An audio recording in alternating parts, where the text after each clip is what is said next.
Salut à vous tous, bienvenue dans le 40e journal de la bande dessinée spécial confinement. Vous entendez ces petits bruits du sud, ces bruits des cigales. C'est normal, aujourd'hui nous avons rendez-vous avec un couple de dessinateurs qui travaille sur l'adaptation en bande dessinée des romans de Marcel Pagnol aux éditions Bambou. Et oui, vous avez deviné, aujourd'hui nous avons rendez-vous avec Christelle Galland et Morgane Tanco. Christelle Galland, Morgane Tanco, bonjour. Bonjour. C'est gentil de nous accueillir chez vous. Merci à toi. Vous êtes deux auteurs de bande dessinée avec votre fille en même temps que nous accueille à la maison. Comment est-ce que vous vivez ce confinement à trois à la maison? Qui répond? Je ne sais pas. Pas grand-chose en fait. Pour nous, c'est pareil. On est confinés depuis 15 ans à la maison avec le boulot. Donc, on a une fille en plus à gérer. C'est ça qui est délicat. Il faut prendre du temps pour son enfant, pour le boulot. Au final, on a moins de temps qu'avant, en fait. Bon, il y a quand même les trajets en voiture pour aller l'emmener à l'école, tout ça qui se fait pas, mais il faut quand même prendre du temps pour elle et pas l'oublier et la mettre à l'écart, quoi. Donc, on arrive à travailler que 3 et 4 heures quand ça va bien par jour. Ouais, c'est pas... Et puis, il faut lui faire les devoirs. C'est à l'école. Oui. À la maison. Les devoirs, ça prend 2 heures facile. Ça prend 2 heures, 2 heures et demie facile, c'est pas rien. Et puis, et puis on n'est pas instituteur, donc c'est pas quelque chose d'évident à faire non plus. Surtout quand c'est les propres parents qui jouent l'instituteur, c'est pas la même. Donc les émotions sont pas pareilles, on va dire. Et vous êtes deux auteurs de bande dessinée, vous êtes deux dessinateurs. Comment est-ce que vous travaillez aussi à la maison à deux? Est-ce que c'est évident? Est-ce que vous arrivez à vous arranger? Écoute, là tu vois, on est à l'emplacement de mon bureau. Là derrière, il y a justement le bureau de Christelle. Donc en fait, on a une pièce de 13 mètres carrés, il me semble, c'est ça? 15. Oui, à peu près, oui, non, 13 à peu près, oui. Et en fait, globalement, avant confinement, on amenait un de nous deux allait au sport le matin, après un de nous deux allait amener la petite à l'école, et après on commençait à travailler jusqu'à 18h. C'est l'organisation, quoi. Voilà. Mais globalement, ça fait 19 ans maintenant là qu'on est en couple, et moi j'ai commencé, c'était en 2005. Ouais, ça, 2005. Et toi, tu étais encore dans les études de Ouais, BD. moi je faisais encore mes études. Ouais. Et globalement, on travaille chez nous, on a toujours vécu H24 ensemble. Oui, c'est une habitude qu'on a pris, ça n'a pas été... On va dire qu'on s'ait bien trouvé. Ouais, après il y a eu des ateliers, par-ci par-là, on a fait des ateliers. Ouais. Moi j'ai pas... On en avait monté un à Nantes. Au final, c'était pas trop mon truc, l'atelier. Je me sentais pas forcément à l'aise dedans. Et Morgan, lui, quand on a quitté l'atelier, on était à Nantes à ce moment-là. On a quitté l'atelier, on a quitté Nantes, on s'est installé à Toulouse. On a eu la petite. Et Morgan, lui, il avait besoin quand même d'être en atelier, donc j'ai intégré la mine à Toulouse, voilà. Avec Paul Coé, Gomme, Sébastien Guettal, Simon Léturgie, tout ça, qui a été 2 chouettes années jusqu'à ce qu'on trouve les moyens de s'acheter une maison. De s'acheter une maison. Voilà. Enfin, de s'acheter une maison, d'avoir un crédit pour une maison. Oui. Petite différence. Pas évident. Ouais. Et Morgane, tu as commencé à faire les couleurs des bandes dessinées de Christelle avec Monrose. Ouais, mais alors ça, c'était il n'y a pas longtemps. Et en fait, avant, j'avais déjà sorti 3 séries. Voilà. Mais que personne... Ah oui. Donc, j'avais sorti 3 séries. J'avais fait ma première série, je l'ai faite avec... c'est Wilfried Lupano qui a écrit le scénario. Oui. Donc maintenant, on connaît le succès du garçon. Mérité, hein. Et du coup, et après, donc ouais, c'est ça, c'est qu'en fait j'ai fait 2 séries avec Wilfried Lupano. La première, on a signé, il venait à peine de sortir Alim le Tanner. Et donc nous, on l'a sorti 2 ans plus tard. Et après, il y a eu 3 tomes, elle s'appelle L'ivresse des fantômes. Voilà. Il y a eu un intégral qui est sorti il n'y a pas longtemps. Chez Delcourt. Chez Delcourt, voilà. Et après, on a sorti, une fois que cette série était finie, on a sorti Le Droit Chemin, qui était en 2 tomes. Voilà. Qui est sorti, je crois, je sais plus, je crois 2010 ou 2011, par là. Et voilà. Et après, j'ai fait une autre série qui s'appelle Siorn avec un autre dessinateur chez Soleil, qui a été qui a fait partie des plus gros flops de la bande dessinée mainstream, on va dire. Voilà. Et donc, du coup, j'ai récupéré les droits et maintenant, elle est trouvée sur Allscreen, voilà, avec un K. Et en ce moment, avec le confinement, ils offrent des épisodes, comme d'hab, un épisode par semaine. Et franchement, c'est assez bien fait. Voilà. Christelle, moi, je t'ai découvert dans un album qui s'appelle La fille qui voulait voir la guerre. Et c'est vrai que c'était un album qui était impressionnant. En même temps, ça fait partie presque de l'histoire de France, j'ai envie de dire, parce que c'est l'histoire d'une petite fille de 10 ans qui découvre en fait ses origines avec ses recherches qu'il fait par rapport à son passé. Oui, c'est à peu près ça, oui, qui découvre. C'est pas le premier bouquin que j'ai fait, mais effectivement, c'est ce qui a le plus accroché, qui a le plus marché. C'est un one-shot, en plus, c'est l'idée de. C'était pour accrocher les jeunes aussi, pour qu'ils s'intéressent un peu à l'histoire de France, à l'histoire de la guerre et tout ça. Et oui, c'est ça, en gros, c'est une petite fille qui découvre, à notre époque, qui découvre des lettres de son arrière-grand-père et qui du coup se plonge dedans et découvre que son arrière-grand-mère, si je me souviens bien, qui a le même prénom, qui lui ressemble et tout ça, et du coup elle suit son histoire et elle s'y attache et elle retrouve son nom sur le monument aux morts, quoi. Tout au début, c'est ça. Et voilà, mais c'était pour raccrocher les jeunes et ça apparemment ça a bien marché, ça a bien plu, ouais.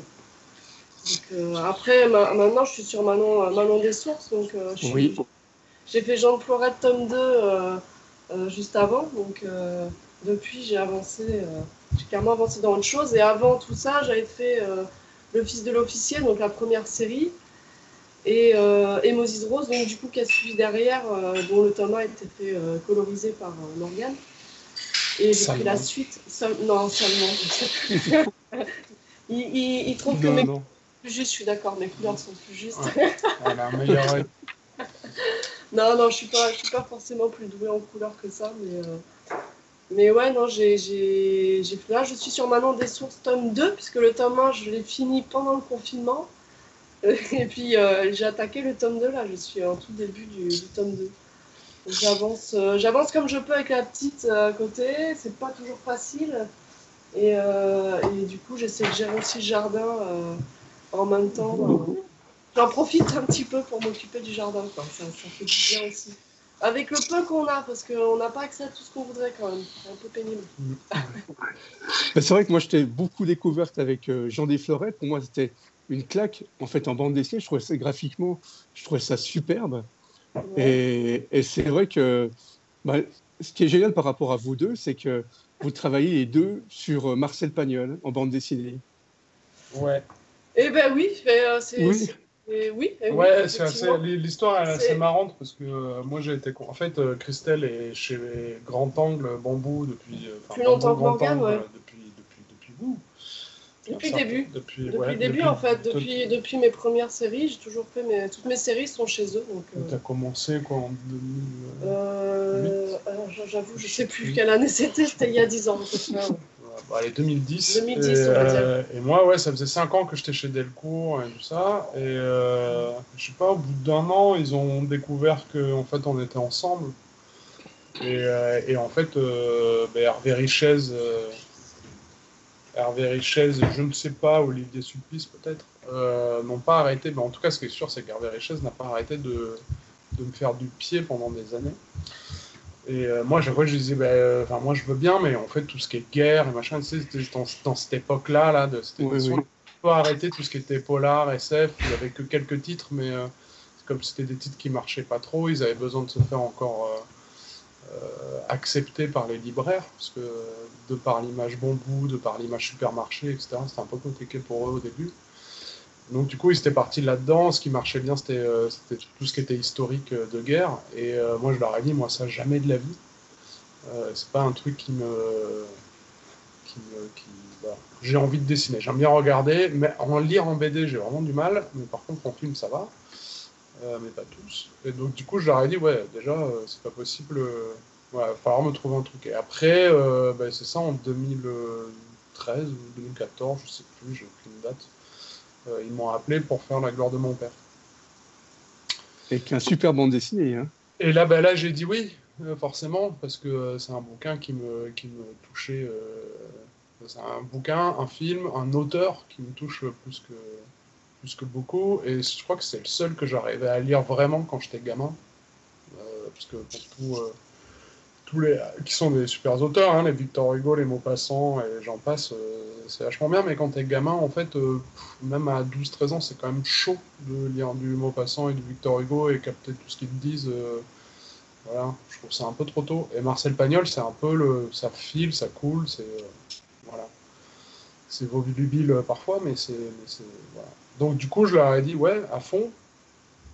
J'ai mis un peu de temps à répondre, mais voilà. Et en fait, l'autre truc qui est marrant, c'est que du coup, Serge Coteau et Eric Stoffel, avec qui je commençais à travailler, m'ont demandé hey, tu connais pas Christelle Galland?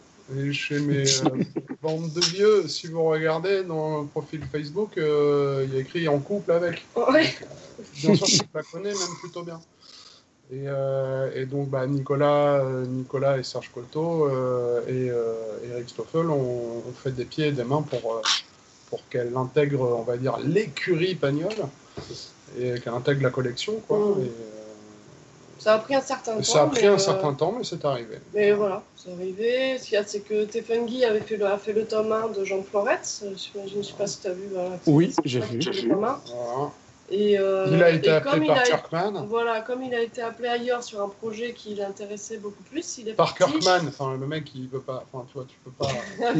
Kirkman quoi. Salut, du coup il a lâché, il s'est arrêté à la fin du tome 1, il est parti et c'est fait que Hervé m'a contacté pour savoir si j'étais prête à prendre la suite, si je me sentais capable de prendre la suite de Jean Florette, étant donné que ça fait un an que le tome 1, étant donné que le tome 1 a été fait par Tefengi, voilà, est-ce que tu te sens capable de prendre la suite? Donc moi j'étais, en sachant que derrière il y avait Manon des Sources qui suivait, sur le coup ça me tentait, et en même temps c'est vrai que c'est pas évident de prendre la suite d'une série qui a déjà été commencée par quelqu'un d'autre, mais j'ai pris quand même je me suis dit que quand même c'était un bon avantage avec Manon des Sources quand même qui est...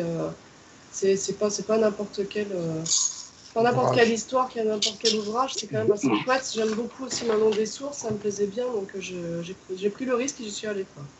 C'est un bon cadeau, parce que c'est vrai que c'est deux albums qui se suivent, justement sur les Florettes et Manon des Sources, et de le voir en bande dessinée, c'est génial.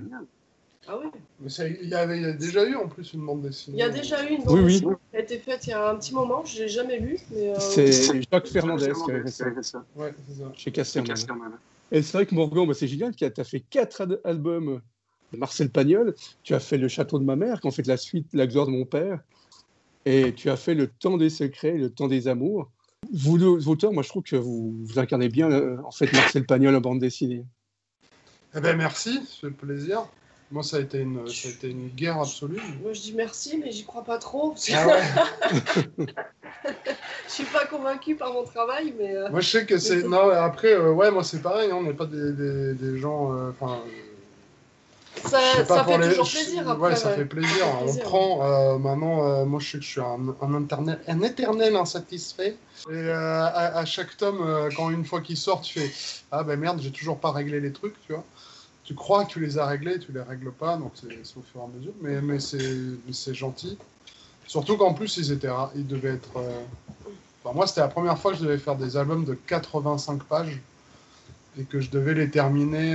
Je crois que La gloire de mon père, j'ai dû mettre 7 mois. Je devais mettre 7 à 8 mois à le faire. Donc, tu as 85 pages, ça donne une... C'est rapide. Et le château de ma mère, ça, j'étais plus mousse, il y avait 10 mois. Donc là, vu que j'avais fait 7 avant, c'était bon, tu vois. Et par contre, le temps des secrets, le temps des amours, il y a eu des choses qui se sont passées dans nos vies qui ont fait que du coup, j'étais retourné à 7 mois pour le temps des secrets. Et le temps des amours, en fait, j'ai chopé la varicelle. On a eu la maison, j'ai chopé la varicelle au déménagement. C'est sympa. Et pendant 3 mois, j'ai rien fait. Je pouvais plus rien faire. Et donc, du coup, j'avais plus que 4 mois pour faire... j'avais déjà fait 10 pages, mais il me restait 4 mois pour faire 70 pages. T'inquiète pas, 75 pages. En 4 mois, c'est tendu. Ouais. Du coup, forcément, quand t'as l'album qui sort, tu fais... j'aurais pu faire tellement mieux. Mais t'es obligé de tenir la cadence et le public, il s'en fout que t'aies eu la varicelle ou quoi, tu vois. Donc, du coup, tu fais le challenge, qui fait que pendant 1 an, après, j'ai plus rien foutu. Voilà. Et tu as eu des contacts avec la famille Pagnol? Ouais, je connais surtout très bien Nicolas, quoi. Surtout. Après, la famille en général, non, je connais pas son père. J'ai pas connu sa grand-mère. Et donc, la femme de Marcel, elle est partie trop tôt, mais en même temps, elle avait un certain âge. Et voilà. Mais ce qui est, d'ailleurs, ça c'est assez étonnant, c'est que j'ai fini le château de ma mère. Et le jour où j'ai posé le mot fin de château de ma mère, elle est décédée. Voilà. Vraiment le même jour. J'ai reçu un message de Nicolas qui me disait voilà, ma mamie est décédée. Donc ça m'a fait un peu bizarre quand même de me dire s'il faut. Tu as toujours ce truc, est-ce que c'est moi qui l'ai tué en mettant le mot fin ou pas. Voilà, la coïncidence était vraiment très étrange.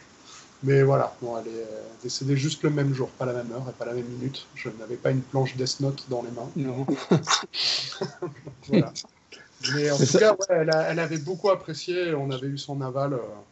Nicolas, il faisait des en fait, sur la gloire de mon père, il imprimait toutes les pages que j'envoyais et il lui faisait un petit cahier à chaque fois où il les relisait pour qu'elle puisse les lire avant. Voilà.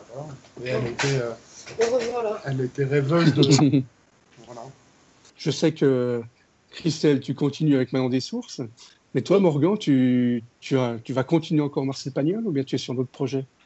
Alors non, moi non, j'ai arrêté Marcel Pagnol.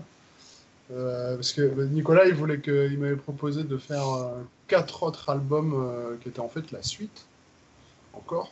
Donc c'est plus sur une fois qu'il devient professionnel dans le milieu du cinéma et tout ça. Ce en quoi ça m'aurait peut-être intéressé, mais repartir sur 4 albums de 85 pages, moi j'en pouvais plus.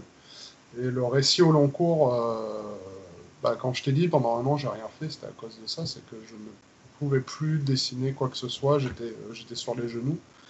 Mais c'est pas de la faute de Nicolas, à aucun moment j'ai eu une espèce de pression de machin, c'est plus la pression la collection marche, donc du coup il faut quand même faire un roulement et c'est toujours mieux de... Voilà, j'ai aussi des avantages à ce que ça aille vite et tout ça. Mais du coup, si, là je suis sur un autre projet avec JF, on va dire JF, ça sonne mieux.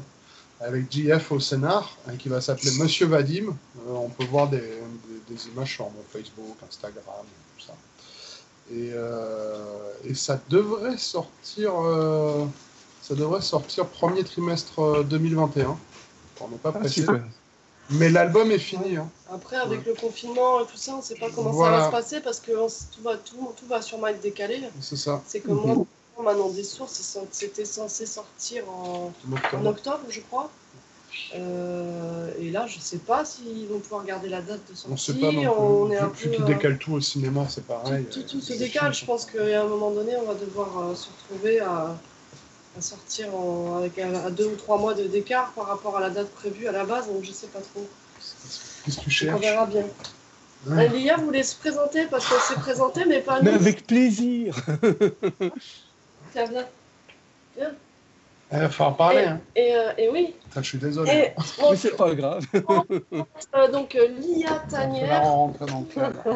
Elle aussi, elle s'est lancée dans un petit livre. Ah oui. Tu fais de la bande dessinée aussi? Non, livre illustré. Ah, génial. Oh, superbe. Je ne sais pas si tu arrives à lire, mais la citrouille perdue illustrée par l'IA. On attend la suite. Elle a commencé à écrire l'histoire. On attend. C'est génial. Puis je pense qu'elle est aussi inspirée par ses parents. Je ne sais pas trop, mais de nous voir dessiner, oui, ça lui donne. Elle n'a pas envie de faire de la BD quand même, hein, je crois. Hein, non, pour l'instant. Non, c'est pas son truc, la BD. Là. Et elle a bien raison, je pense. Elle a bien raison. Moi, ça servira peut-être. Ouais, c'est gentil. Je vous remercie encore beaucoup de m'avoir accueilli chez vous. De rien. Avec plaisir. Et j'espère qu'on se croisera une fois en live. Oui. C'est vrai qu'on ne fait pas trop de festivals. Enfin, moi, j'en fais pas trop. On en fait beaucoup moins qu'avant. Et le peu qu'on fait, ça reste autour de chez nous. Donc, les trajets pour aller jusque dans le nord, c'est toujours un peu... c'est long, fatigant. Et ça fait perdre des jours de boulot. Donc, c'est vrai qu'on se déplace plus très loin. Au maximum, à 2 heures de chez nous, à peu près, sauf pour les occasions comme du côté de Marseille, parce que quand on travaille sur Manon des Sources ou sur La gloire de mon père... Un petit peu obligé. C'est pas pour nous, mais c'est vrai que ça serait dommage de rater mais on les fait pas toutes, il y a Serge Coteau et Eric Stoffel qui sont... Oui, les scénaristes s'en occupent très bien quand même. Ils adorent faire ça. Alors, du coup, on leur donne... On les laisse faire, ils sont contents, ça nous arrange. C'est les lecteurs qui sont un peu, je pense pas déçus, mais ils aimeraient bien avoir du coup les dessins et les dédicaces de tout le monde. Dans l'ensemble, on en fait quand même quelques-unes, mais c'est vrai qu'elles sont rares. Quoi. Voilà. Là, ça a été tellement, comme tout a été annulé, parce qu'on a quand même, il y avait Lanta et Guistan qui devaient se faire, ça a été annulé. Merci beaucoup. Bonne fin de journée. À toi aussi. Pareil. Merci beaucoup. Hein. Bye bye. Oui.